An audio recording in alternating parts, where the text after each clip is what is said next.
예, 저희들이 윤석열 대통령의 기자회견 정말 본 적이 없다라는 생각이 들 만큼 정말 기자회견 안 했죠. 취임 100일 때인가 그때 하고 한 630일 정도 지나서 비로소 기자회견을 했는데 우리 국민들은 아마 이제 대통령이 또 총선에서 패배한 정도가 아니죠. 대패하고 기자회견을 한다 하니 기대가 좀 컸을 겁니다. 뭔가 좀 국정 운영에 변화가 오지 않겠느냐 그런 기대를 가지고 많이 지켜보셨을 텐데 대개 전문가들은 별로 변하지 않을 것이다 이런 예측도 했죠.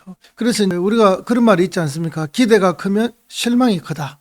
우리 국민들이 윤석열 대통령이 드디어 총선에도 패배하고 약 2주년이 지난 시점에 뭔가 큰 변화를 꾀지 않겠느냐 하는 것 때문에 큰 기대를 했는데 역시 사람은 바뀌지 않는다 하는 큰 실망을 하게 됐죠. 요즘 유행하는 말 중에 이런 말이 있습니다. 있으나마나한 대통령이 하나마나한 소리를 한다. 그런 이야기들을 많이 하고 있는데요. 이번 기자회견을 보면서 저는 없는 것보다 못한 대통령이 안 하는 것보다 못한 기자회견을 했다. 한마디로 그렇게 이번 기자회견을 평가하고 싶습니다. 왠가 하면요. 사실 지난 2년 동안 온갖 크고 작은 많은 사건들이 일어나지 않았습니까? 그 중에는 우리 국민들께서는 정부의 관리 부재, 관리 능력 부재 때문에 생긴 일이라고 생각하는 것들이 많이 있습니다. 그 이태원 참사도 그렇고요. 그 다음에 우리 최해병 사망 사건도 마찬가지죠. 관리를 잘했더라면 이런 일이 없지 않았겠습니까? 그죠? 또 그 일이 터지고 난 이후에 또 무리한 어떤 윗선의 개입이 없었더라면 수사가 제대로 될 텐데 정상적으로 열심히 한 사람들은 오히려 핍박을 받고 그죠? 이상하게 해병대 1사단 사령관 사단장을 구하기 위해서 이렇게 이상한 일들이 벌어졌다. 납득이 안 가는 거죠. 그것뿐만이 아닙니다. 김건희 특검 관련해서도 도이치모터스 주가 조작 사건 명품 빼고 말할 것도 없고요. 이런 것들이 일어난 거에 대한 수사가 안 되잖아요. 그래서 이 수많은 것들이 답답했는데 대통령께서 2년 만에 하는 기자회견 이번에 뭔가 좀 달라지지 않을까 하는 그런 큰 기대를 했는데 기대에 전혀 못 미치는 한마디로 2년간 나 잘했는데 약간 설명은 부족했지만 나는 방향도 옳고 잘했는데 왜 국민들이 내 말을 못 알아들어 나를 이해를 못해 내가 서운하네 지금 이런 태도 아닙니까 지금 참 답답하죠. 그래서 실망이 클 수밖에 없었다. 그래서 한마디로 말씀드리면은 진짜 이 대통령이 지금 없는 것보다 못한 거 아니에요. 그래서 없는 것보다도 못한 대통령이 안 하는 것보다도 못한 기자회견을 지금 한 거예요.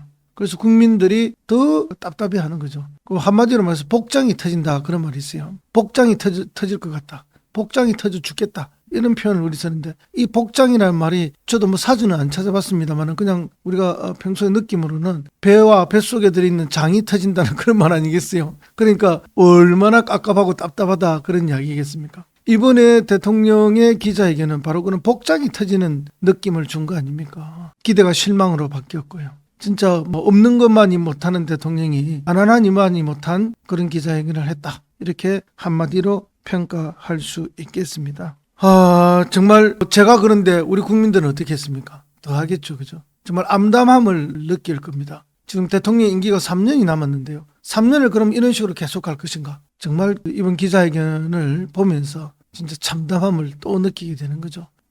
그래서 저는 계속 말씀드렸지만은 이번 국회의원 선거가 대통령을 심판한 선거입니다. 대통령과 정부 여당의 2년간의 정치에 대해서 행정에 대해서 심판을 했고 사실상 정치적으로는 탄핵에 가까운 일이 일어난 겁니다. 그럼 대통령은 겸허하게 이 현상을 받아들이고 국정 기준을 바꿔야 되죠. 국민에게 사과할 것은 제대로 사과해야 되고요. 또 수사할 일은 제대로 수사해야 되고 특검을 할 일은 특검을 하고 이렇게 가야만 남은 기간 대통령이 무사히 임기를 마칠 수 있는 거예요. 계속 이렇게 가면은 국민들의 그 분노가 점점 끌어오르게 되는 것이고 특검을 거부하든 또 다른 무엇을 거부하든 계속 거부하게 된다면은 그 분노의 임계치가 다다르게 되면은 폭발하게 되는 거예요. 그런 일이 없는 게 좋잖아요. 그렇기 때문에 대통령께 전향적인 변화를 자꾸 요구하는 거예요. 대통령께서 계속 이렇게 고집을 부리고 이번 기자회견에서 보여준 것처럼 정말 복장이 터지는 그런 말씀이나 하시고 그런 태도를 일관하게 된다면 국민들의 분노가 임계점에 다다르게 될 것이고 그렇게 되면 폭발하게 될 것이다 하는 말씀을 드립니다.